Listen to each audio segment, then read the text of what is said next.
6 de la mañana, 18 minutos. Continuamos en esta primera emisión de Redman Noticias y todas las reacciones y el análisis ante la elección de Gustavo Petro. Es el nuevo presidente electo de nuestro país. Y lo hace además con una de las más altas votaciones en la historia. El número de personas que han votado es sin duda la más alta en toda la historia. Queremos mostrarles cómo han sido esas votaciones en los últimos años. Ahí las tienen ustedes.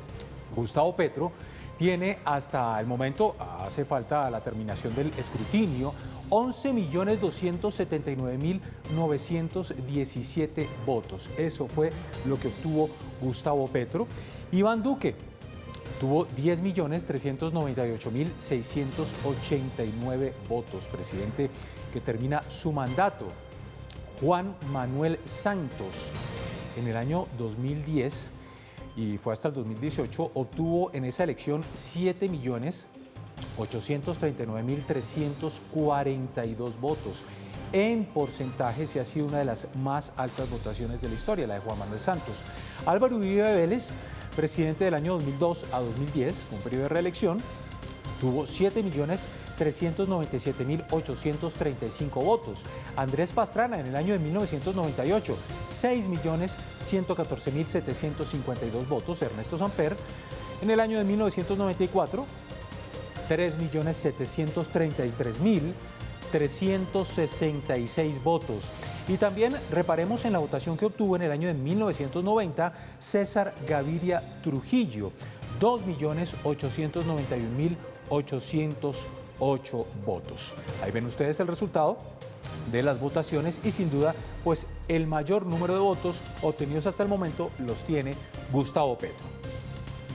6 de la mañana, 20 minutos, y también vale la pena hacer un recorrido por los distintos países de América y cómo esa balanza se ha comenzado a inclinar hacia la izquierda. En lo que vemos en Sudamérica, tenemos por supuesto a Argentina con Eduardo Fernández, tenemos a Chile con Gabriel Boric, tenemos a Bolivia, que tiene por supuesto un presidente de toda la corriente de Evo Morales, Perú, ni se diga, con Pedro Castillo, Venezuela con el régimen de Nicolás Maduro y bueno, ahora Colombia bajo la presidencia de Gustavo Petro. Es la situación de cómo se sigue inclinando esa balanza y fue la reacción además de varios mandatarios en el sentido de una América Latina unida con una izquierda democrática en búsqueda de mayor igualdad. 6 de la mañana, 20 minutos. Y claro está, las reacciones no se hicieron esperar en el mundo entero. Los distintos pronunciamientos felicitando al presidente electo Gustavo Petro. El propio presidente electo Gustavo Petro dio a conocer a través de su cuenta de Twitter que sostuvo una comunicación de más de 20 minutos con el secretario de Estado de los Estados Unidos, Antony Blinken. He mantenido una conversación telefónica durante 20 minutos con el secretario de Estado. Me expresó sus congratulaciones por nuestra elección y dialogamos sobre el proceso de paz y las acciones contra el cambio climático en nuestro continente. También se pronunció Antony Blinken a través de su cuenta de Twitter sobre la importancia de mantener unas buenas relaciones, como ha sido a lo largo de la historia, con Colombia.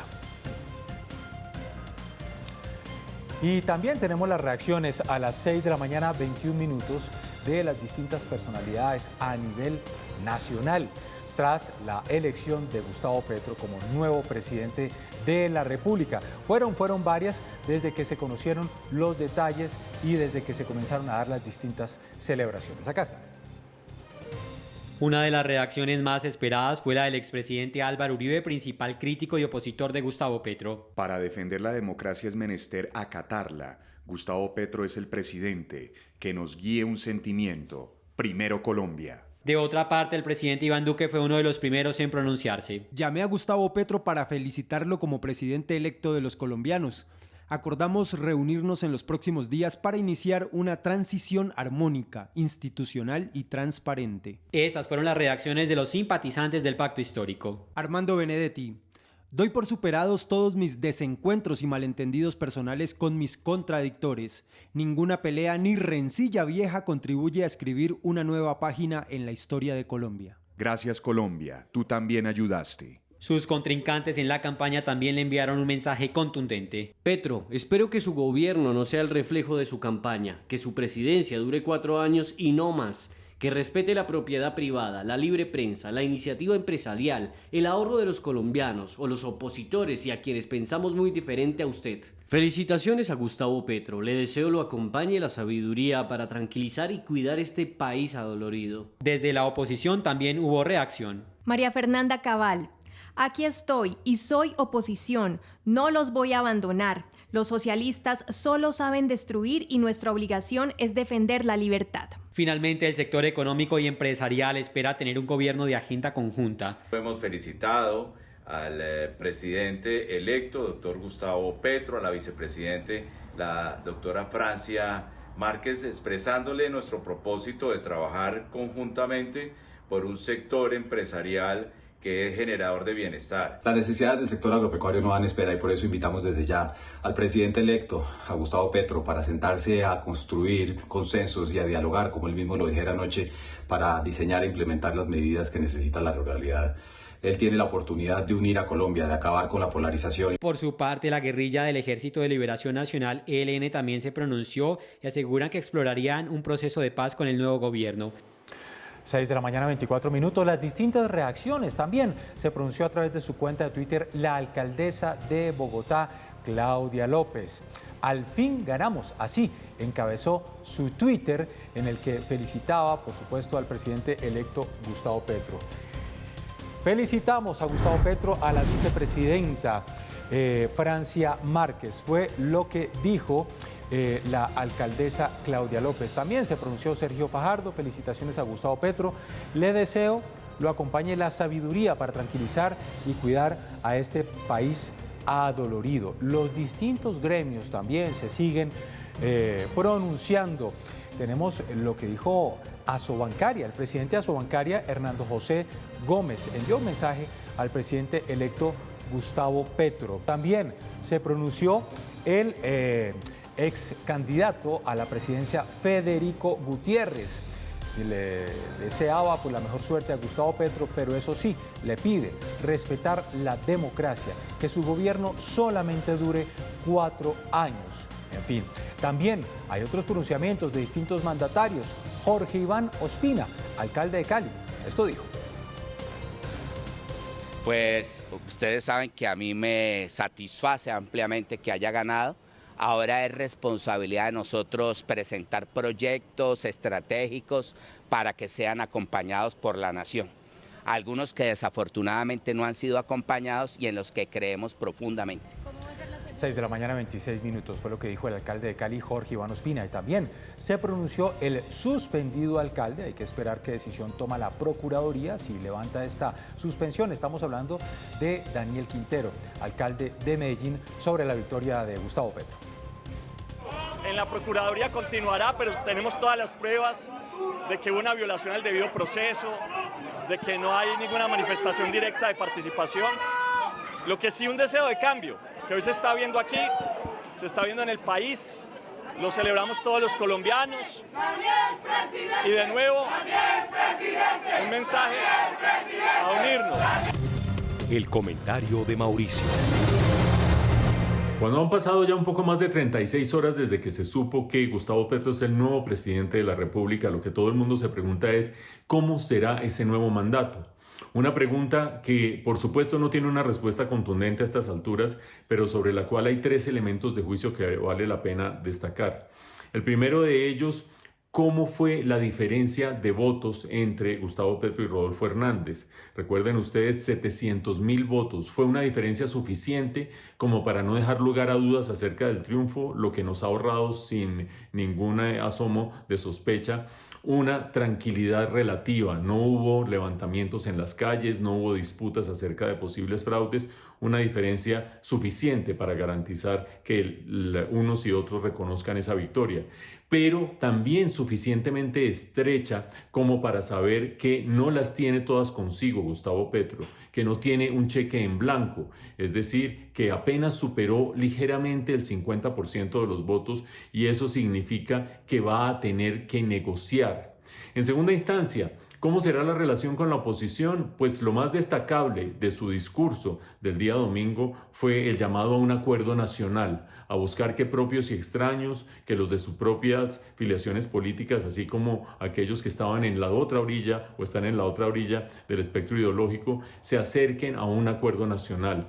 Lo malo es que en ese mismo discurso no están los elementos claros de lo que sería un acuerdo nacional y tampoco los mecanismos para lograrlo, pero aparte de eso siguió insistiendo en algunos elementos de confrontación, como por ejemplo el pedirle a la Procuraduría que levante la suspensión a los alcaldes del país que fueron suspendidos por presunta participación en política, o pedirle a la Fiscalía que termine los procesos contra algunos de los muchachos que son sospechosos de pertenecer a la primera línea, o incluso el volver a traer a cuento los falsos positivos. Eso pone en tela de juicio la posibilidad de establecer un verdadero acuerdo nacional.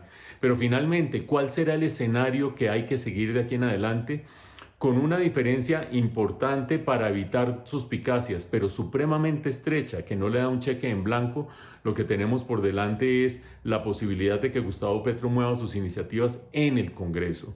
No va a ser tan fácil moverlos en la calle ni convocar una asamblea constituyente, y en el Congreso tiene que tener en cuenta que si sumamos los senadores del pacto histórico con los del Partido de los Comunes, con los de los indígenas, no llegan a 30 senadores de 55 que se necesitan para tener mayorías y pasar sus iniciativas. Si a ellos agregamos los de la coalición de los verdes, por ejemplo, y alguno otro que ande por allí, quizás llegue a los 40 senadores. Quiere esto decir que tendrá que hacer negociaciones políticas en el Congreso, y eso puede limitar hasta cierto punto el alcance de sus proyectos legislativos más ambiciosos. Habrá que esperar, porque esto se va moviendo día tras día, a ver cómo evoluciona este camino hacia el nuevo gobierno de Gustavo Petro. 6 de la mañana, 32 minutos, y continúan las reacciones. Dio a conocer el ELN a través de un comunicado su intención de retomar los diálogos con el gobierno entrante liderado por Gustavo Petro. Diálogos que, recordemos, fueron suspendidos en el año 2019 por el presidente Iván Duque.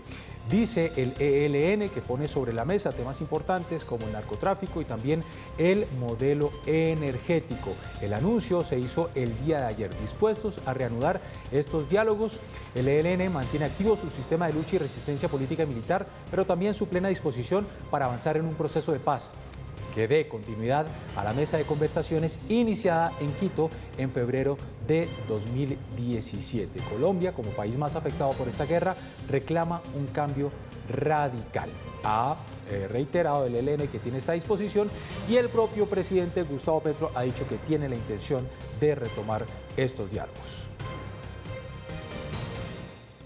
Por primera vez en la historia, a las 6 de la mañana, 33 minutos, Colombia tendrá un gobierno de izquierda, liderado por Gustavo Petro, 62 años, militante de la antigua guerrilla del M-19, fue representante a la Cámara, también senador y por tercera vez candidato a la presidencia de la República. Este es el nuevo presidente, Gustavo Petro. Gustavo Petro es el presidente electo de los colombianos para el periodo 2022-2026. Petro es el primer presidente de izquierda en ocupar este lugar luego de 3 intentos, y en esta oportunidad cuenta con un caudal electoral de más de 11,5 millones de votos. Entre odios y amores se encuentra el líder de la izquierda, pues cuenta con una imagen de ideas y actitudes recalcitrantes. Ahora su principal reto es tratar de unir al país con sus ideas progresistas para poder así lograr la gobernabilidad que necesita como presidente. Y llegó el momento de darles la dignidad que se merecen como parte de los héroes de Colombia realmente. El exalcalde y senador de 62 años convirtió sus humildes comienzos y su pasado revolucionario en un discurso de cambio, llevándolo a ser el candidato presidencial del pacto histórico. Nació el 19 de abril de 1960 en Ciénaga de Oro, una pequeña población del departamento de Córdoba, ubicada en el Caribe colombiano. Petro siempre hace alusión a sus orígenes, aunque la mayoría de su vida la haya pasado en Zipaquirá, donde cursó sus estudios secundarios y adelantó su cierre de campaña. Petro es economista de profesión de la Universidad Externado de Colombia. En su libro Una vida, muchas vidas, de la editorial Planeta, dice que su despertar político empezó en 1967, cuando vio a su padre llorar viendo una fotografía del cuerpo sin vida del revolucionario argentino Ernesto Che Guevara.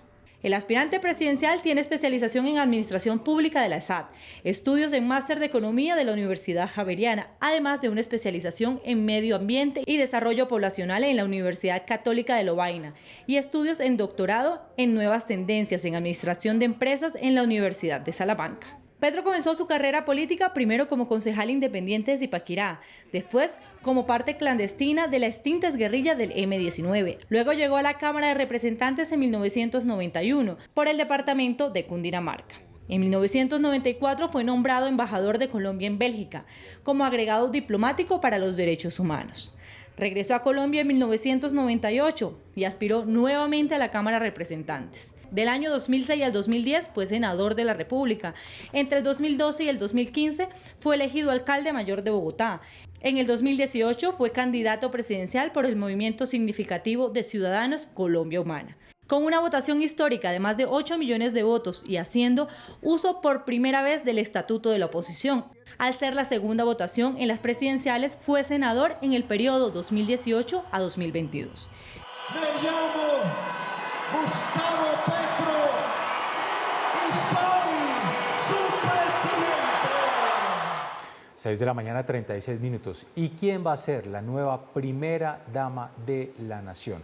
Ella es Verónica Alcocer, mujer carismática, también costeña, con la cual se casó con Gustavo Petro. Ella se casó con Gustavo Petro en el año 2000.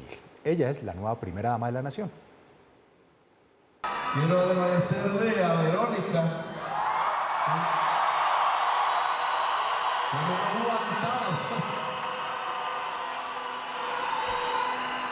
me ha aguantado durante años. El 7 de agosto, Verónica Alcocer García se convertirá en la nueva primera dama del país. En mayo de 1976 nació en Sincelejo. Verónica es la mayor de 3 hermanos y creció en una familia costeña. Su abuelo fue alcalde, por lo que ha sido cercana a la política. Su papá, Jorge Emilio Alcocer, quien falleció, fue un respetado abogado, seguidor y amigo personal del legendario político Álvaro Gómez Hurtado. Su mamá, Elizabeth García, vive en Sincelejo. Conoció a Gustavo Petro Urrego en el año 2000, cuando Petro fue a Sincelejo a dictar una conferencia en la Corporación Universitaria del Caribe. Ella estudiaba Derecho en esa institución. Se casaron el 17 de diciembre del año 2000. De la unión nacieron Sofía y Antonella. Ellas dos se unieron a los 3 hijos de Petro de sus 2 relaciones anteriores y a Nicolás, el hijo de Verónica. Trabaja en un proyecto llamado Corporación de Pensamiento Progresista desde hace más de un año. Durante la campaña, Verónica Alcocer fue protagonista, siempre atenta al requerimiento de los medios y atender las sugerencias de las mujeres refiriéndose a temas que marcan la agenda nacional. Aunque ha descartado aplicar un cargo de elección popular, su vida y su relación con Gustavo Petro la ha llevado a estar cerca de la política nacional e internacional.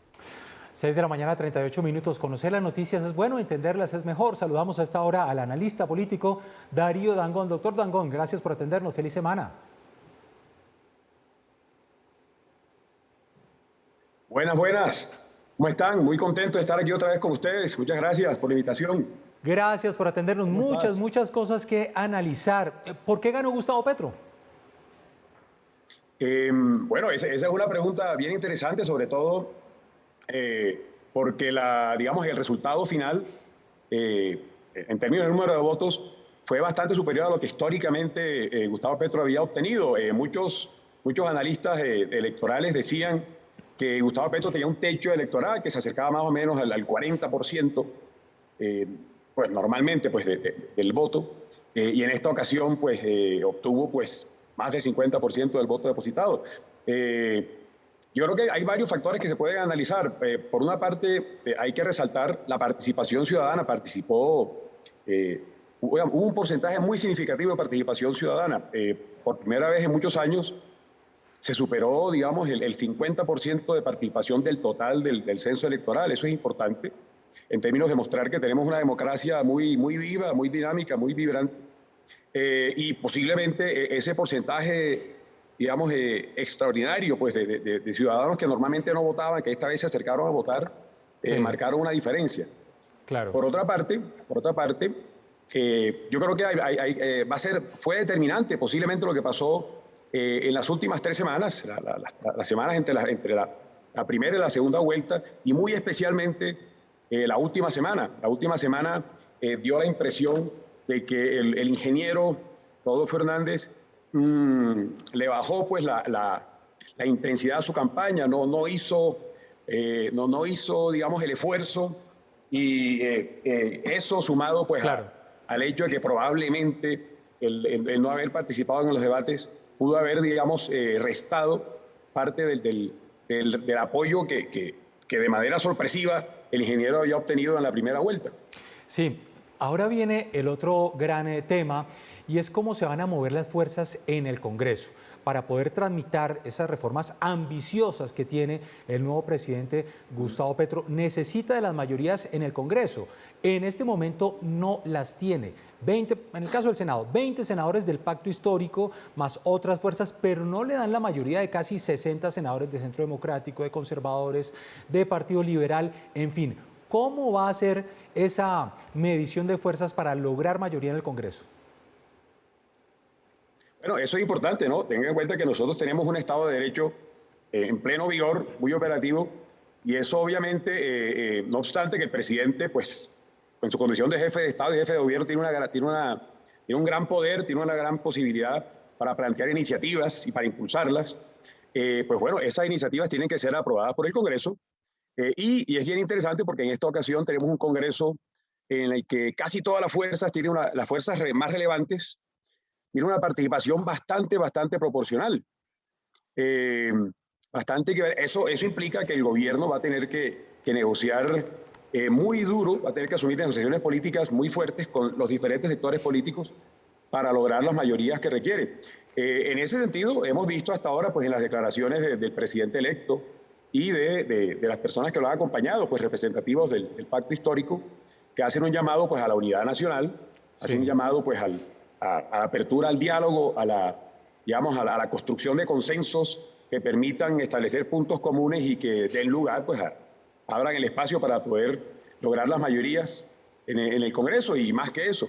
Claro. Es bien importante. Yo creo que ese sería un camino, pues, bastante acertado. Ojalá que se logre, digamos, porque lo interesante es que en ese diálogo, digamos, en ese diálogo político que tendría que adelantarse entre el gobierno y el Congreso, pues muy probablemente el gobierno va a tener que adoptar, digamos, que moderar o que plantear sus propuestas en términos muy razonables para lograr precisamente esos consensos amplios que le permitan alcanzar las mayorías para la aprobación. Es decir, claro, en el estado de cosas actual, con ese Congreso digamos, tan bien proporcionado que tenemos, nos están representadas fuerzas muy diversas y todas en cantidad muy similar. Va a ser muy difícil que prosperen medidas, digamos, radicales, medidas que de pronto no tengan un buen soporte técnico, medidas que no recojan realmente un apoyo mayoritario. Claro, entonces, me quedo con esa... En ese sentido, ¿sí? Sino que rescato esa palabra que usted dice, ¿no? De pronto van a ser reformas muchísimo más moderadas debido a todo el apoyo que tiene que empezar a buscar y los consensos que tiene que empezar a buscar en el Congreso. Mire, otro tema importante, y es el funcionamiento de nuestro Estado en el sistema de pesos y de contrapesos. Y es importantísimo en nuestro país el tema de la oposición. Hoy en día, usted en Colombia, ¿en cabeza de quién ve esa oposición? Porque hay muchas dudas de si el ingeniero Rodolfo Hernández va a aceptar la curul que le corresponde en el Senado. La candidata o ex candidata a la vicepresidencia, Marlene, se ha dicho que lo va a aceptar en la Cámara, pero no sabemos si el ingeniero Rodolfo Hernández esté dispuesto a hacer esa oposición. Es más, dice que quizá no le va a hacer la oposición a Gustavo Petro. Tienen unos días, según el estatuto de la oposición, los partidos para declararse en oposición o partido de gobierno, en fin. El Centro Democrático es el único que ha dicho hasta ahora, nos vamos en oposición. ¿En cabeza de quién ve usted esa oposición, que es también muy importante en estos momentos? No, bueno, tú lo has dicho, ¿no? En principio, justamente en el marco de la gran importancia que tiene el ejercicio de la oposición para una democracia, pues ahora tenemos un régimen de oposición muy especial y en ese sentido, por ejemplo, se creó la figura esta muy particular en la que el candidato que obtiene la segunda votación en la segunda vuelta de elecciones presidenciales, pues tiene la opción permanecer como senador. Igual su compañero de fórmula, en este caso sería la candidata, la excandidata Marilyn, podría permanecer en la Cámara de Representantes como representante. Y en principio la idea sería que sería, digamos, el conductor, el líder natural de la oposición. En este caso, claramente hay dudas con respecto a que el ingeniero vaya a asumir ese rol. Digamos, sería el rol natural que le correspondería. Digamos, en ese sentido, veamos cómo estos últimos 4 años, precisamente, Gustavo Petro asumió el rol con toda claridad del líder de la oposición, lideró la oposición bastante dura, bastante radical, al gobierno del presidente Duque, justamente en su condición de senador.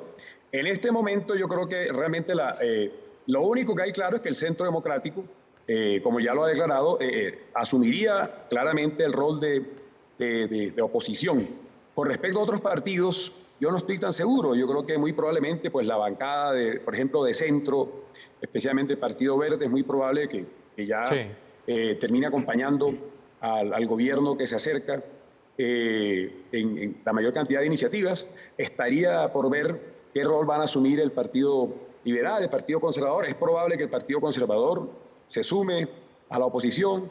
El partido de la U, oí una declaración en la que plantearía, digamos, no declaró o no se declaró en oposición inmediatamente, posiblemente más bien un rol de independencia, de acompañamiento crítico. Entonces yo creo que hasta ahora queda la expectativa sobre la posibilidad de que el ingeniero asuma el rol que por naturaleza le correspondería, pero por lo pronto solo tenemos certeza con respecto al Centro Democrático. Sí, pues estaremos entonces a la expectativa de lo que diga el ingeniero Rodolfo Hernández. Finalmente, doctor Dangond, le pregunto, ¿para usted Gustavo Petro se parece a quién en América Latina? ¿A un Andrés Manuel López Obrador? ¿A un Gabriel Boric en Chile? ¿A un Pedro Castillo en Perú? ¿A un Lula que va a ser candidato nuevamente para la presidencia en Brasil? ¿A quién lo ve usted más cercano? Bueno, esa es una pregunta bien interesante.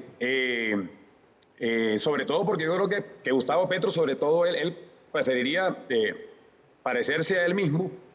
Pero muy probablemente, ahora que me plantease la pregunta, yo lo imaginaría como un intermedio entre Andrés Manuel López Obrador y Gabriel Boric.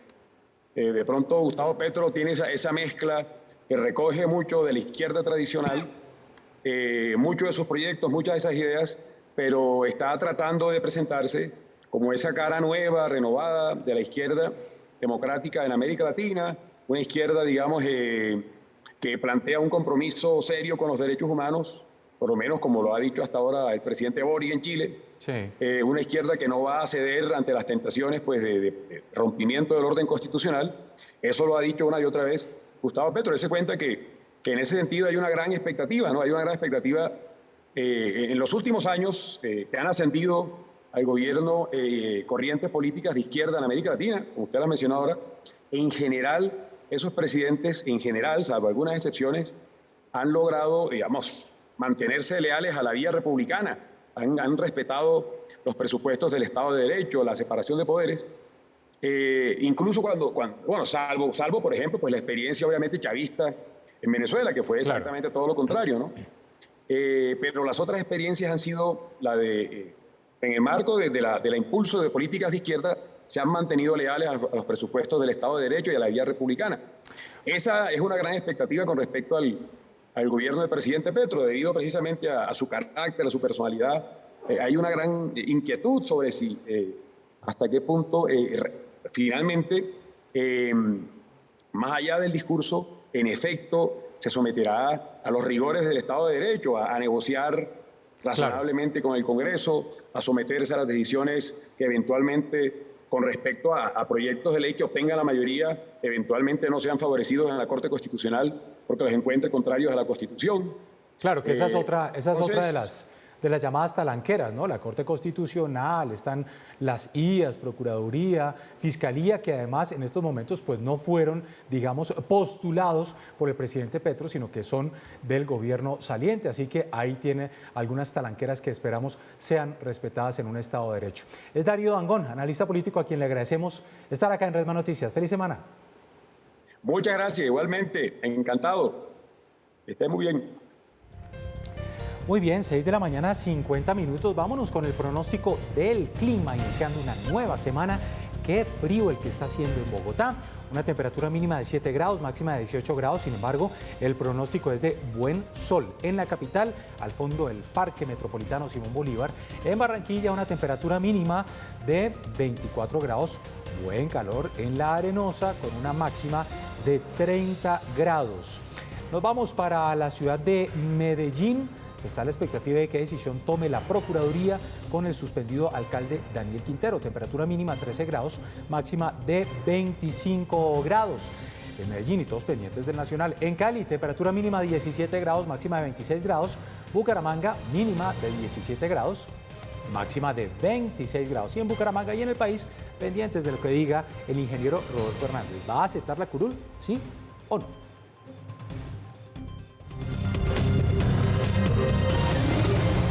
6 de la mañana, 57 minutos. Volvemos con la noticia.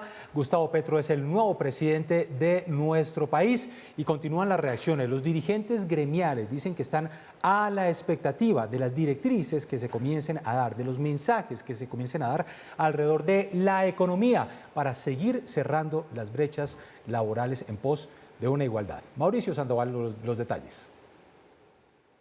Buenos días. Pues mire, uno de los sectores que más incertidumbre tenía con la elección del nuevo presidente es el sector empresarial. Sin embargo, reconocieron el triunfo del presidente electo Gustavo Petro. El Consejo Gremial le envió una carta, pide que trabajen de manera conjunta en la política empresarial del país, que los inviten a las mesas de unidad nacional que estará convocando el nuevo presidente Gustavo Petro para generar también tranquilidad en el sector empresarial y en la economía. Asimismo, varios analistas aseguran que es importante que el nuevo gobierno nombre cuanto antes al ministro de Hacienda. De esa manera se genera una tranquilidad en los mercados internacionales y, por supuesto, también en las políticas de generación de empleo. Esa semana se tiene prevista varias reuniones que convocará Gustavo Petro con los empresarios y con otros sectores del país para buscar una agenda conjunta de trabajo que permita, por supuesto, un gobierno armónico en los próximos 4 años. Muy bien, Mauricio, gracias. Ya falta un minuto para las 7 de la mañana. Los gremios, pues saludamos hasta ahora a Sandra Forero. Ella es la presidenta de Camacol, la Cámara Colombiana de la Construcción. Doctora Forero, buenos días. Jenner, muy buenos días para usted y para todas las personas que están viendo. Bueno, los gremios al unísono pues han apoyado a este nuevo gobierno nacional. Eso sí, piden diálogo, respeto por las instituciones, por la libre empresa, cohesión social, listos a trabajar en conjunto y algo muy importante, seguridad jurídica. ¿Cuál es la expectativa que tienen desde Camacol? Bueno, Jenner, realmente nosotros desde Camacol pues estamos igual dando un saludo y deseando los mejores éxitos al presidente electo Gustavo Petro, a su vicepresidenta Francia Márquez. Y efectivamente nosotros desde Camacol con el tema de la vivienda, eso es lo que finalmente nos une con los gobiernos, el propósito superior de la vivienda de los colombianos. Por lo tanto, tenemos una serie de propuestas que incluso en campaña se le presentaron al equipo programático y que tienen que ver básicamente con eso, con que cada vez más colombianos accedan a una vivienda formal. Ustedes nos han acompañado a lo largo de todos estos años contando cómo la vivienda, estamos en una revolución de la vivienda social. En Colombia se construyen 250.000 viviendas al año y de esas, esto es lo más importante, el 70% es vivienda de interés social. Los subsidios que se destinan a que los colombianos accedan a una vivienda, porque son subsidios para los hogares, están llegando el 73%, llega a hogares de menos de 2 salarios mínimos de ingresos. Y una cosa que es muy buena también para el país, es que el impacto de la vivienda está llegando a todo el territorio nacional, a todos los departamentos. En todos los departamentos se desembolsan subsidios y en todos los departamentos se genera el empleo que produce la vivienda social. Entonces, este es un modelo que funciona, es un modelo que se lleva construyendo 30 años y sería importante que este modelo se tenga en cuenta para avanzar y continuar apoyando la vivienda de los colombianos. Doctora Forero, sin embargo, también se encuentran con una presión, ustedes lo vienen denunciando ya desde hace algunos días y meses, en los altos costos de la construcción para poder seguir en esa labor de construcción de vivienda. ¿Qué medidas debe tomar el gobierno entrante con respecto a ese tema? Ustedes vienen haciendo esta denuncia, el tema del acero, que lo hemos tratado inclusive acá con alzas hasta de un 60%. Bien, nosotros estamos esperando incluso no tener que esperar pues, hasta el próximo gobierno. Nosotros ya hemos hablado con el gobierno nacional, conocen perfectamente la situación. Como usted lo dice, el acero nuevamente arrancó una senda de aumento del precio impresionante. Ahorita si miramos el año completo está aumentando hasta en un 60% y por lo tanto las acciones de política comercial que se tomen deben ser inmediatas. Estamos seguros que el gobierno en este momento, ya con estas cifras y con el impacto que tiene sobre la viabilidad de los proyectos, va a tomar una medida. Por supuesto, pues vendrán las propuestas adicionales para el gobierno entrante en lo que tiene que ver con elementos regulatorios, algunos elementos que tienen que ver con reglamentos nuevos, la gestión de suelo, por ejemplo, que también tiene un impacto enorme en la producción de vivienda. Pero el tema del acero particularmente no da espera y nosotros y el gobierno nacional lo sabe, estamos esperando que se tomen las medidas inmediatas, porque además apenas se tome la medida, pues toca esperar un tiempo para que se puedan implementar. Entonces sí creemos que esto no da espera. ¿Cuál es la propuesta desde Camacol para acabar con el déficit de vivienda a pesar de lo que se ha avanzado? Esa es una muy buena pregunta, Jenner. ¿Cuántos hogares se van a generar, a crear en los próximos 4 años? 1.6 millones de hogares nuevos va a haber en Colombia. Y tenemos un déficit de 680.000 hogares, están en déficit actualmente. Por lo tanto, nosotros debemos garantizar que podamos no solo construir ese volumen de vivienda, nosotros estamos hablando de una meta de 1.200.000 unidades de vivienda, sino que también, como lo decía, este modelo que ha venido funcionando, que permite que los colombianos accedan a esa vivienda formal, que está focalizada en los hogares de 2 salarios mínimos, puedan llegar a tener esa vivienda. Entonces, tenemos las propuestas, de hecho hay unas convergencias ahí, porque este 1.200.000 hoy viviendas, por ejemplo, deben estar acompañadas, y así están las propuestas de Camacol, de construcción sostenible, es decir, que podamos tener una construcción, una vivienda que impacte lo menos posible el medio ambiente.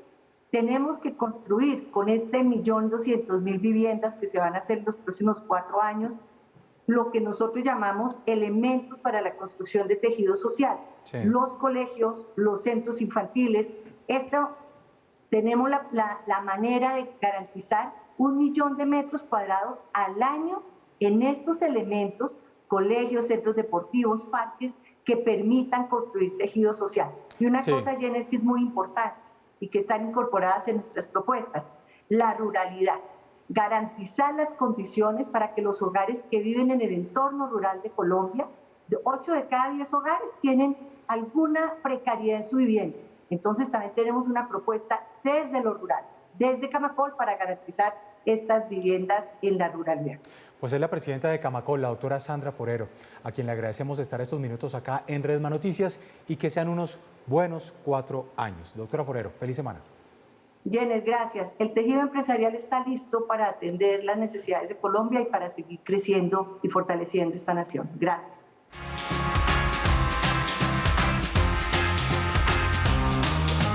Y ahora nos vamos para México por cuenta de unos Guinness Records muy particulares. Resulta que cuando se habla de una maratón de pelea, pues uno se puede preocupar, ¿cierto? Cuando muchas personas se reúnen a hacer movimientos casi agresivos, muchos se asustan. Pero no, estas son las buenas noticias que también generan el deporte. Esto sucedió en México, Jenner, dígame si no es impresionante esta cantidad de gente que obtuvo entonces este récord Guinness a la clase de boxeo más grande del mundo. 14.299 personas estuvieron ahí en esta lección de boxeo en la plaza central del Zócalo. La cifra, por supuesto, superó al récord anterior que había sucedido en Moscú. Eso fue para el año 2017, que reunió solamente a 3.000 personas. Bueno, 14.000, casi 300 faltamos para haber superado todavía esa marca. Muchas gracias a todos, sobre todo a los campeones, a ustedes que hicieron posible este gran triunfo, fue lo que dijo la alcaldesa de la ciudad tras el anuncio oficial de esta cifra.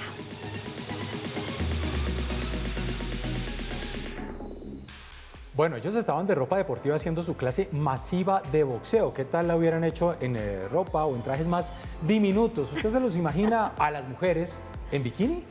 Sí, bueno, puede pasar, ¿no? A veces uno puede variar la forma de hacer deporte, pero mire, Jenner, vamos a subirle un poquito a la coquetería a esta hora de la mañana, a la sensualidad, pero nos vamos a trasladar a París por el Salón de Lencería, sí señores, y es que vuelve esta Feria Internacional de Lencería con un desfile multimarca. Mire lo bello, hay que aprovechar y apreciar estos cuerpos tan lindos. Mire, ultra sexy fue la alerta que todos aquellos que estaban pendientes de este evento fue lo que quisieron dar a conocer, y es que tras años de primar, digamos, la comodidad en la pandemia, pues vuelve la posibilidad de sentirnos bellas, cómodas con nuestros cuerpos tal cual como sean, es decir, también cambiando un poco los estereotipos tradicionales. Es un ultra sexy que ha evolucionado, que es diferente, que ya no es el que conocíamos antes de este periodo de la crisis sanitaria del COVID-19. Es un ultra sexy para todos, para cada uno, para darse gusto, para darle gusto al otro. Es por supuesto lo que han presentado dentro de estas tendencias diferentes, cómodas y por supuesto bellísimas. Y no se nos olvida lo que está pasando en Ucrania, y por lo menos eso lo tiene muy claro uno de los actores más famosos de Hollywood, Ben Stiller. Resulta que él quiso viajar, y así lo compartió además en sus redes sociales, a Ucrania, a ver de frente cómo está realmente la situación. Este actor de Hollywood fue visto así caminando y hablando por teléfono en el centro de una de las ciudades más importantes del oeste de Ucrania. Y es que según una publicación en las redes sociales, está trabajando con el ACNUR en apoyo a todos aquellos refugiados ucranianos. Stiller, que es además embajador de buena voluntad ante el ACNUR, la Agencia de las Naciones Unidas para los Refugiados, había ido a la frontera entre Polonia y Ucrania para reunirse con algunos refugiados obligados a huir de Ucrania, justamente para compartir historias, para ampliar su conocimiento, pero sobre todo ampliar la posibilidad de hacer esos llamados solidarios. Ahí entonces lo vimos anunciando también en Twitter que había llegado a Polonia un día antes del Día Mundial de los Refugiados para conocer a aquellas personas cuyas vidas se han visto realmente afectados por la guerra en Ucrania.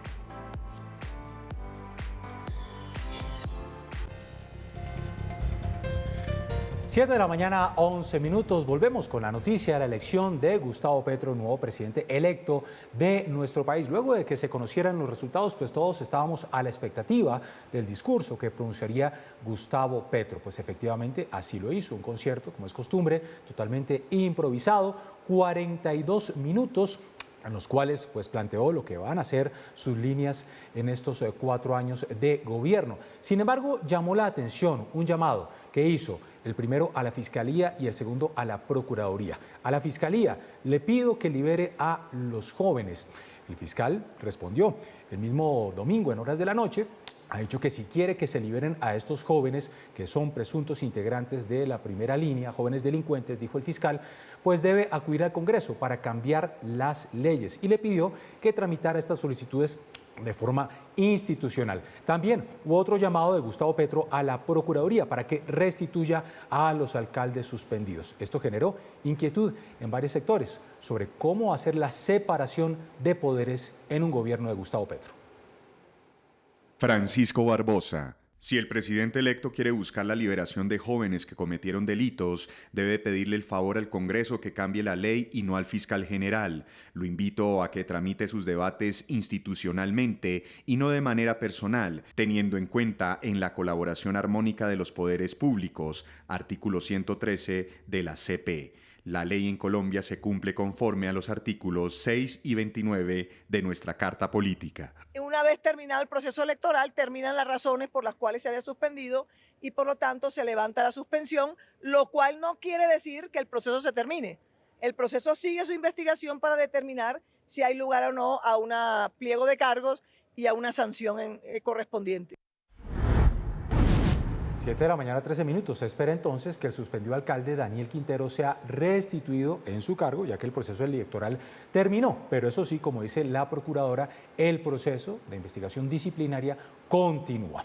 7 de la mañana, 13 minutos. Ante la elección de Gustavo Petro, pues ya algunos funcionarios empiezan a pasar sus cartas de renuncia. Uno de ellos, el embajador de Colombia en los Estados Unidos. Estamos hablando de Juan Carlos Pinzón, así lo dio a conocer a través de sus redes sociales, una carta de 2 páginas en la cual hacía un balance sobre todas las labores que hizo en su tiempo como embajador en los Estados Unidos. Juan Carlos Pinzón, quien ocupa el cargo desde hace 11 meses, presentó su renuncia al presidente Iván Duque en una carta en la que manifestó que permanecerá al frente de la embajada en Washington hasta el próximo 6 de agosto, un día antes que se posicione Gustavo Petro. He trabajado con varios presidentes y gobiernos, pero mi servicio siempre ha sido a nuestro extraordinario pueblo colombiano, siempre poniendo por encima de todo a Colombia. En ese sentido, por medio de esta comunicación, le presento mi renuncia con fecha del 6 de agosto de 2022.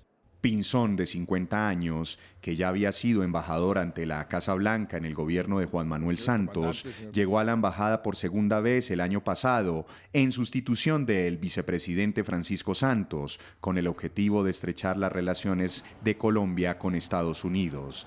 Destacó que durante su tiempo en el cargo consiguió logros significativos como la alineación entre los gobiernos de los 2 países para enfrentar la pandemia global de COVID-19, el cambio climático y transición energética, la migración y la defensa de la democracia en el continente y el mundo. El secretario de Estado de Estados Unidos, Antony Blinken, afirmó en su cuenta de Twitter que seguirán trabajando por el fortalecimiento de las relaciones entre las 2 naciones. Durante 20 minutos, el secretario y Gustavo Petro mantuvieron una conversación telefónica donde le expresó sus congratulaciones y dialogaron sobre el proceso de paz y otros temas de interés.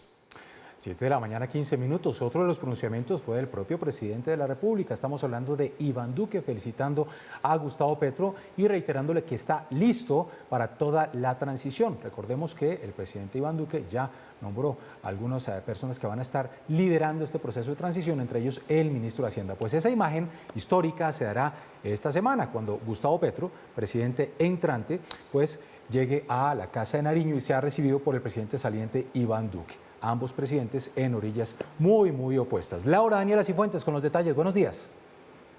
Muy buenos días. Luego de la reunión que sostengan el presidente Iván Duque y el mandatario electo este domingo 19 de junio, Gustavo Petro, iniciará el proceso de empalme en el que ha venido trabajando el gobierno saliente y que será de conocimiento público.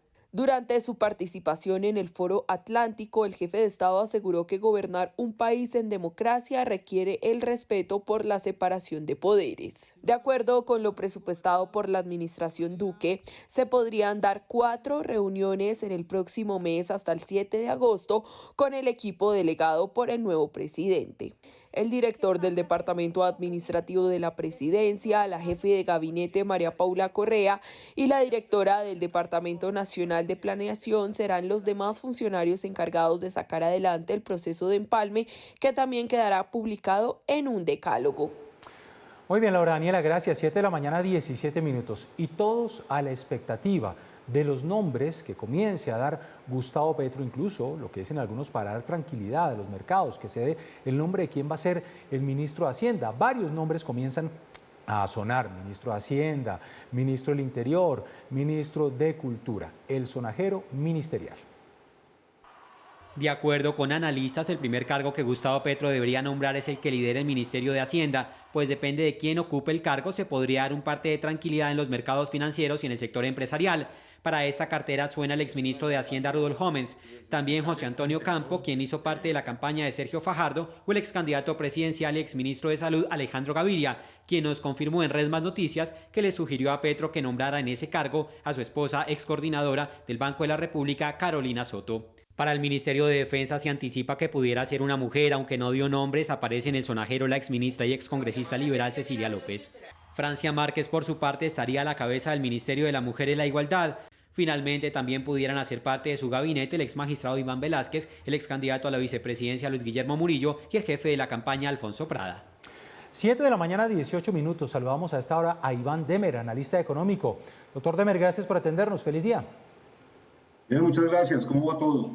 Pues todos a la expectativa, esperando que en el discurso se hubiera dado algún nombre, sobre todo en el caso del Ministerio de Hacienda, para dar un poco de tranquilidad a los mercados. Sin embargo, eso no se dio. Se espera que hoy se dé. ¿Cuál es esa importancia de tener un nombre que dé luces sobre cómo va a ser el manejo de la economía? Bueno, a ver, en este momento hay mucha expectativa respecto a las implicaciones que tiene el plan de gobierno, el plan económico del presidente electo. Una voz como con experiencia, más moderada, que le dé un parte de tranquilidad es de suma importancia, pero hay que tener en cuenta unas cosas, y es que independientemente de quién sea la persona que ocupe esa cartera, este es un gobierno que viene con unas promesas de campaña bien importantes que van a requerir un gasto bastante fuerte. Aquí llegamos con una promesa de subsidios, de rentas básicas, de tener a todo el mundo, digamos, viviendo sabroso, por ponerlo en palabras de la vicepresidenta electa. Y eso tiene unos costos que todavía no son claros, digamos, la fuente de esos costos no es clara todavía.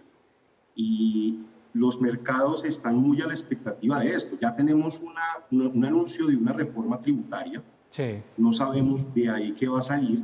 Entonces ahí la pregunta es, la inversión, ¿de dónde esperamos financiar todo ese gasto que se viene? ¿De inversión extranjera nueva? Es un momento bien complicado por todo lo que está pasando con la Reserva Federal subiendo tasas. Aquí estamos en momentos en los que cada vez hay menos recursos disponibles para estar invirtiendo en países con mayor riesgo que los Estados Unidos. Nosotros estamos aquí, estamos compitiendo por esos recursos y estamos anunciando que vamos a subir impuestos. Ese es un mensaje, digamos, que no es muy agradable para los economistas. Es endeúdese más caro afuera para venir aquí a asumir un riesgo mayor y no saber finalmente cuánto le van a cobrar por sacar la plata. Claro, además la expectativa por una reforma tributaria que es absolutamente ambiciosa, ¿no? Estamos hablando de casi 50 billones de pesos, que es el doble de la que se propuso en el actual gobierno, pues que causó todos estos desórdenes del paro nacional. Mire, un tema que viene preocupando y del cual se habló durante todo el fin de semana y especulando, sobre todo porque ayer era festivo en nuestro país, pero también festivo en Nueva York, entonces no hubo movimiento como tal y todo el mundo estaba hablando el dólar. ¿Qué va a pasar con el dólar? Uy, el dólar. También vi como la foto de las casas de cambio. La gente vio una cifra, vio los 5.000 pesos. Obviamente, pues por tema electoral, todo el mundo se paniqueó, que el dólar que subió a 5.000 pesos. Hay que mirar una cosa, y es, si bien es cierto que lo estaban vendiendo a 5.000 pesos, lo estaban comprando a 3.900, 3.850, de hecho, si no estoy mal. Sí. Eso lo que le muestra a usted, una brecha tan grande de más de 1.000 pesos, de 1.150 pesos, entre a lo que le compran y a lo que le venden, lo que muestra es que hay mucha incertidumbre respecto a cómo va a arrancar el dólar. Yo creo que la jornada de hoy, que arranca a las 8 de la mañana, va a ser bien interesante. Ya una cifra de 5.000 pesos me parece exagerada. Sí esperaría uno que que el dólar volviera a repuntar, digamos, con fuerza. Esperaría yo. Ahorita a las 8 hablamos, a ver si no me toca retractarme. Pero mire una cosa, antes de las elecciones pasadas de la primera vuelta, el dólar estaba más o menos a unos 4.100 pesos. Claro. El efecto Rodolfo, como lo llamaron, lo hizo caer 120 pesos. En mayo, cuando el dólar estaba a 4.100 pesos, las casas de apuestas, digamos, daban por posible ganador a Gustavo Petro. Después de eso, teníamos un dólar de 4.100 pesos. Después de eso vino el efecto Rodolfo, bajó 120, 125, 123 pesos. Sí. Y las casas de apuestas, digamos, de las que por internet, le empezaron a dar una mayor probabilidad de victoria al ingeniero. No fue lo que pasó. Deberíamos estar viendo un dólar hoy abriendo al alza por encima de los 4.100, 4.200. Es prematuro decirlo por la expectativa tan grande que hay, Pero le doy otro dato donde todo el mundo está como tratando de posicionarse, y son como los dólares digitales, las conocidas como estas cripto, las divisas estables que buscan replicar el comportamiento del dólar. Esas sí funcionan 24/7, digamos que se ofrecen en distintas plataformas, y esas, entre ayer estuvo a 3.900, 3.880, subió a 4.050, ahorita está más o menos a 4.000. Hay mucha expectativa de parte de la gente, y ve usted inclusive en redes sociales, gente poniendo anuncios, señores, estimada red, ¿dónde compro dólares digitales que sean confiables? Claro. Digamos que hay mucha expectativa respecto a la apertura. Claro. Iván, finalmente, con estas medidas, mire, en el caso del dólar, que suba, o en el caso de la economía, ante las medidas que se tomen, que se frene en momentos en que estamos en crecimiento económico, ¿hay posibilidad de que estos efectos se reviertan? ¿De qué depende? Mire, en este momento el mayor problema que hay a nivel mundial no es la inflación, y yo sé que esto va a sonar como herejía, ese es un efecto, ese es un síntoma. El problema de fondo que tenemos en este momento es el del gasto público de todos los países, no solamente Colombia, Estados Unidos. De hecho, lo hablábamos en días pasados con usted, cuando todos los países están debiendo, ¿a quién le están debiendo? Por efectos de la pandemia, los gobiernos empezaron a imprimir dinero, sí es cierto, pero también a gastar y a endeudarse. Y esa plata es plata que está circulando por ahí. Estamos en momentos en los que muchos países están tratando de reducir la cantidad de dinero circulante que hay y de reducir el gasto. Pero reducir el gasto es complicado porque buena parte de ese gasto se fue en pagar subsidios, en pagar rentas, pagarle a la gente por quedarse en su casa y poder acceder a servicios, y no en inversiones que generen una mayor producción. Venir aquí ahora con y aquí estamos prometiendo todavía más, no solamente no estamos proponiendo reducirlos, llegar a reducir el déficit, sino aumentarlos, el endeudamiento, sino que aquí estamos diciendo es que vamos a gastar más. Entonces, escenarios de inflación y escenarios de devaluación a largo plazo diría yo que son bastante probables. Qué tan rápido suba la inflación y qué tan rápido se devalúe el peso colombiano dependerá de qué tan agresiva sea la implementación de los planes de gobierno del gobierno entrante. Pues sin duda, este tema económico nos tiene a todos a la expectativa. Iván Demer, analista de estos temas de la economía, estaremos muy pendientes a partir de las 8 a ver qué pasa con el dólar. Iván Demer, gracias por atendernos. Feliz semana. Muchísimas gracias. Un placer. Feliz semana. Muy bien, 7 de la mañana, 26 minutos. Continuamos con las reacciones, y una de las reacciones de las que todos estábamos pendientes es lo que iba a suceder con los pronunciamientos desde Venezuela. Se pronunciaron desde Nicolás Maduro, Diosdado Cabello, también Juan Guaidó, sobre la elección de Gustavo Petro como nuevo presidente de Colombia. Alex Gómez, usted nos tiene la información. Buenos días.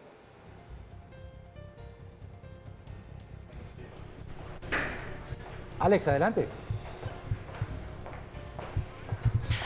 Jenner, televidentes, muy buenos días. Pues efectivamente, cuando se conoció el triunfo de Gustavo Petro el pasado domingo en horas de la tarde, pues Nicolás Maduro se pronunció de manera inmediata en su cuenta en Twitter. Felicitó a Petro y a Francia Márquez.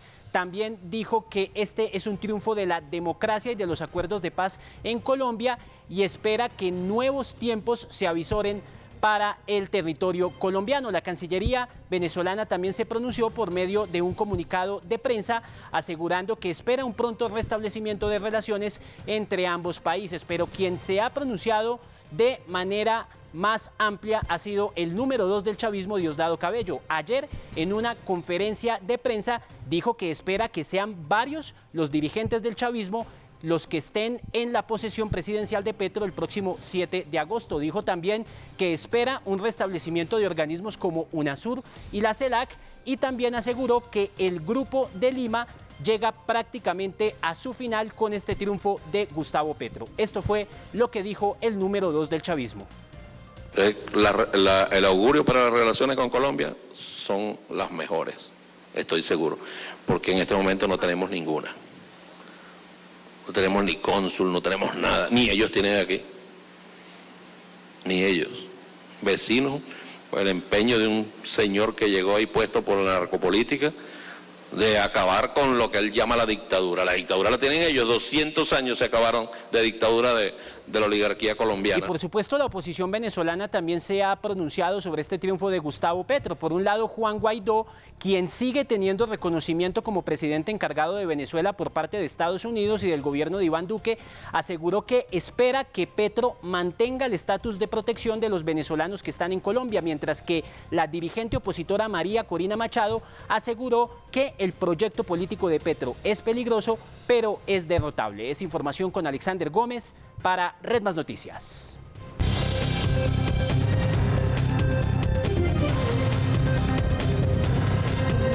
Muy bien, 7 de la mañana, 29 minutos, regiones de nuestro país. Los gremios a nivel regional también le han respondido a Gustavo Petro, lo que desean de un gobierno de Gustavo Petro. FENALCO, Antioquia, le ha pedido al nuevo gobierno que respete la propiedad privada, la libre empresa y que disminuya los impuestos.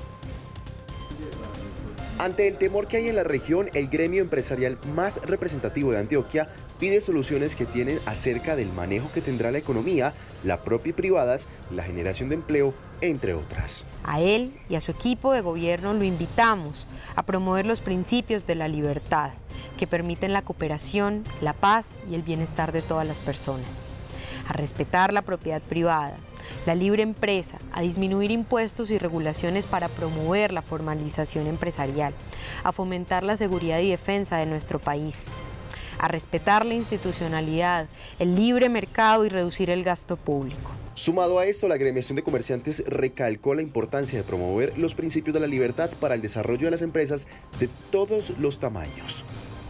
No hay otro país como este.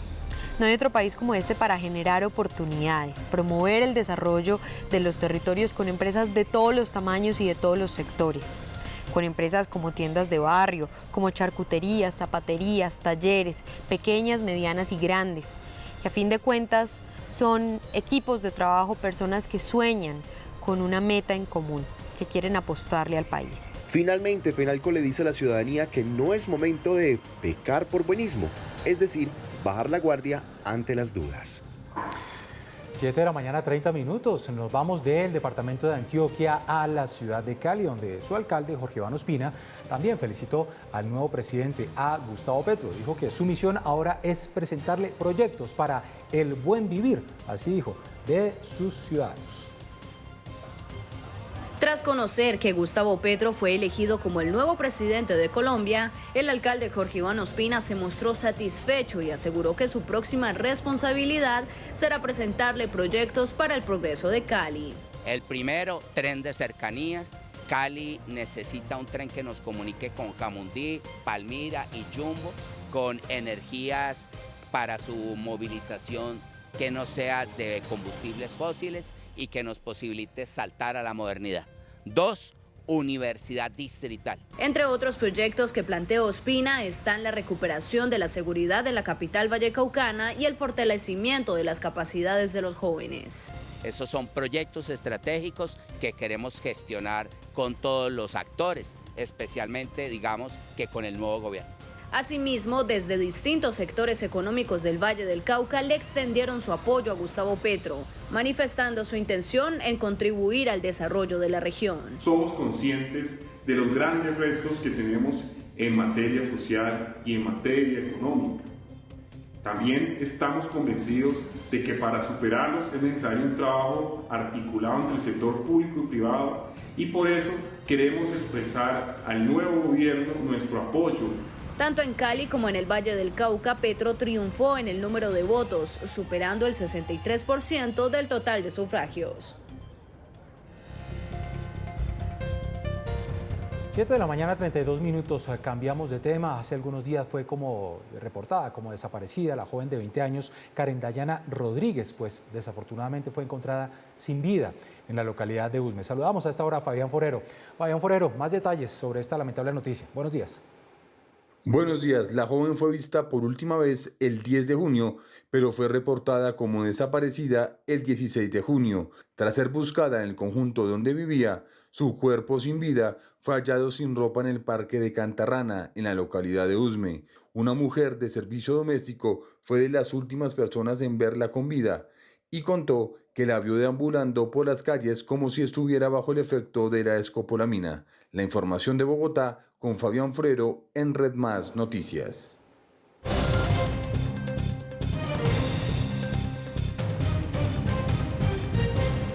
Volvemos, 7 de la mañana, 45 minutos en nuestra primera emisión de Red Más Noticias y queremos saludar a Joana Polanco con más data. Hola Joana, feliz semana corta. Hola, ¿qué tal, Jenner? Así es, una semana muy corta la que tendremos esta semana entre dos puentes. Un saludo especial para ustedes y los televidentes. Claro que sí, vienen 2 puentes festivos más. Bueno, la noticia sin duda es la economía con la elección de Gustavo Petro y un tema importantísimo del cual hemos venido hablando a lo largo de la mañana. El dólar. Mucho se ha especulado con el dólar. ¿Qué es exactamente lo que está pasando con el dólar, Joana? Pues mire, Jenner, se hablaba desde hace un buen tiempo de una posible subida del precio del dólar si este resultado llegaba a darse, es decir, si Gustavo Petro resultaba ganador después de esta segunda vuelta de las elecciones presidenciales, pero esta subida pues aún está por verse, porque recordemos que ayer tanto el mercado colombiano como el estadounidense pues estuvieron cerrados, así que hasta hoy cuando abra el mercado del dólar a las 8 a.m. veremos el verdadero comportamiento. Lo que sí hay que anotar es que en el mercado Next Day, sé que se transa cuando el mercado pues está cerrado, y cuyas operaciones que se realizan se cumplen 1 o 2 días después, es decir, se cumplirán mañana o el miércoles, se cotizó hasta los 4.062 pesos, es decir, 157 pesos por encima de la tasa representativa del mercado que sigue vigente hasta el día de hoy. Recordemos que si bien los analistas hablaban de una subida del dólar de aproximadamente 400 pesos, si esto se llegaba a dar, de todos modos ellos no estaban esperando que se mantuviera en el mediano plazo, sino que esto fuera ajustando su valor nuevamente alrededor de los 3.800 pesos. Esto siguiendo los comportamientos de la divisa en otros países, pues en momentos similares al que está viviendo Colombia hoy, como ocurrió en Chile o como ocurrió en México. Claro, Joana. O sea que esta información que empezó a circular a través de las redes sociales, sobre todo el día de ayer, luego de la elección de Gustavo Petro, dólar a 5.000 pesos, ¿eso no es tan cierto? No, mire, Jenner, estuvo circulando una imagen del precio del dólar en una casa de cambio en el aeropuerto José María Córdoba a 5.000 pesos. Esto puede ser cierto, puede ser que en una casa de cambio sí estuviera este precio en ese momento, pero lo que hay que tener presente es que ese no es un mercado regulado y por lo tanto no es un precio oficial. Ese mercado se rige por la oferta y la demanda. Si usted llega al aeropuerto y encuentra que el dólar está a 5.000 pesos, usted puede decidir pagarlo o ir a otra y conseguirlo a otro precio. Esto no refleja el precio real de la divisa. El verdadero efecto de esa elección de Gustavo Petro sobre el precio del dólar, pues solo empezaremos a verlo hoy cuando abra el mercado y veremos si su comportamiento pues está en línea con lo que han pronosticado los analistas del mercado o no. Fíjese usted que en el caso de las acciones que tienen que ver con el sector minero y que operan en la Bolsa de Canadá, que sí operó ayer, vimos retrocesos importantes, por lo que también se está esperando que hoy haya un retroceso en la acción de Ecopetrol en nuestro mercado y en los ADRs que se transan en la Bolsa de Nueva York. Y esa apertura, Joana, se va a dar hacia las 8 de la mañana, así que en nuestra emisión del mediodía les estaremos contando cómo se está comportando el dólar el día de hoy, luego de la elección de Gustavo Petro. Joana, feliz semana corta. Igualmente para ustedes, Jenner, no olviden ingresar a www.datayfx.com si quieren estar al tanto de todo lo que ocurre en las finanzas y la economía. Nos vemos mañana nuevamente aquí muy temprano en Red Más con más data.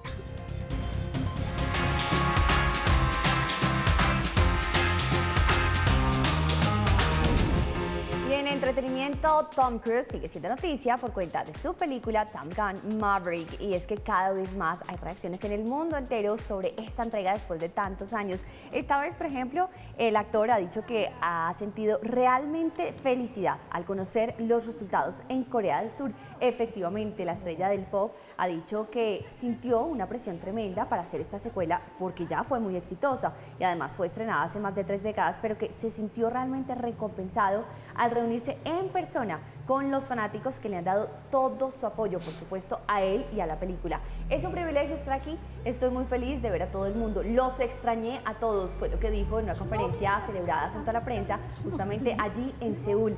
El actor dio las gracias por la cálida bienvenida que siempre le da a este público surcoreano, pero sobre todo la amabilidad que ha permanecido durante tanto tiempo para esta película. Así que Cruz llegó a Seúl, eso fue desde el viernes de la semana pasada, estuvo junto al productor de la película, junto a varios miembros de la película, y bueno, pues se acercó a todo el público presente a esta visita, a este estreno especial, y él, como lo vemos, sonriente y más que feliz.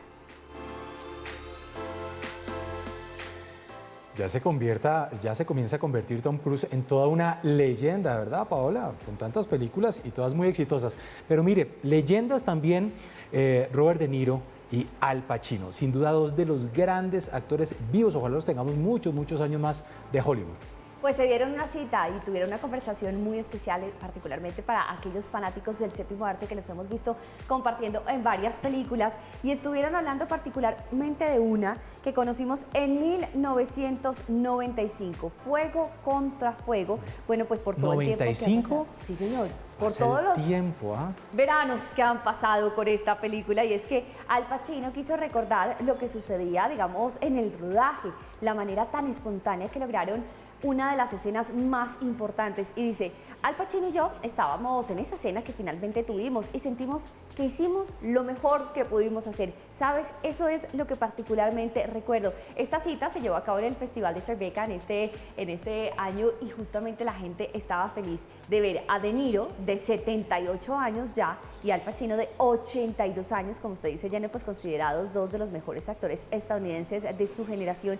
Además, como le digo, pues han compartido varias escenas en varias películas, y creo que la conversación fue mucho más extensa de lo que nosotros aquí podemos conversar, y seguramente de lo que muchos de los asistentes a este festival han podido apreciar. Así que este festival, el Tribeca, se llena de gala y de estrellas maravillosas de todos los tiempos. Y oficialmente llegó el día de celebración de los 40 años del príncipe Guillermo, y muchos estaban pendientes de los anuncios, por ejemplo, que se pueden dar entre esa modernidad y esa tradición en este cumpleaños número 40, y es que además se habla de lo que ahora es una etapa importante para esta figura que sin duda ha sido imprescindible para la familia real británica, y los deseos sobre todo que tiene este miembro de la familia británica de conciliar la modernidad y la tradición, con las probabilidades altísimas además de convertirse en un rey. El segundo en la línea de sucesión al trono, el duque de Cambridge, entra a ese club de los cuarentones, podríamos decir, ¿no es cierto? Pero un club muy valioso, Jenner. Yo pensé que iba a decir apetecido, algo así. Miren, dice, es una etapa muy importante para él porque junto con su padre, el príncipe Carlos, está aumentando su respaldo, particularmente entre el público y hacia la reina, y sigue forjando una identidad como futuro rey. Porque Carlos, con ya más de 70 años, pues si llega a ser rey, pues seguramente será muy poco el tiempo, claro, ¿no? Estrangón, 7 de la mañana, 58 minutos. Llegamos así al final de esta primera emisión de Redman Noticias. Estamos muy pendientes, noticias a la expectativa, noticias en movimiento que les vamos a tener en nuestra emisión del mediodía. A las 10 de la mañana, en el apartamento del presidente electo, Gustavo Petro se reúne con los principales líderes de su partido. Las movidas para lograr mayorías en el Congreso, y también todos a la expectativa de los nombramientos que se empiecen a dar, dicen muchos sectores, ojalá rápido, sobre ministro de Hacienda. Rudolf Gómez es una de las opciones, Alejandro Gaviria, Carolina Soto, esposa de Alejandro Gaviria, suena para ese Ministerio de Hacienda. Ministro del Interior, estamos hablando de Alfonso Cada, quien fue el jefe de debate de la campaña de Gustavo Petro. También empiezan a sonar nombres como Mabel Lara para ministra de Cultura. En fin, esa información se las tendremos a las 12:30 en nuestra emisión del mediodía. ¡Feliz semana!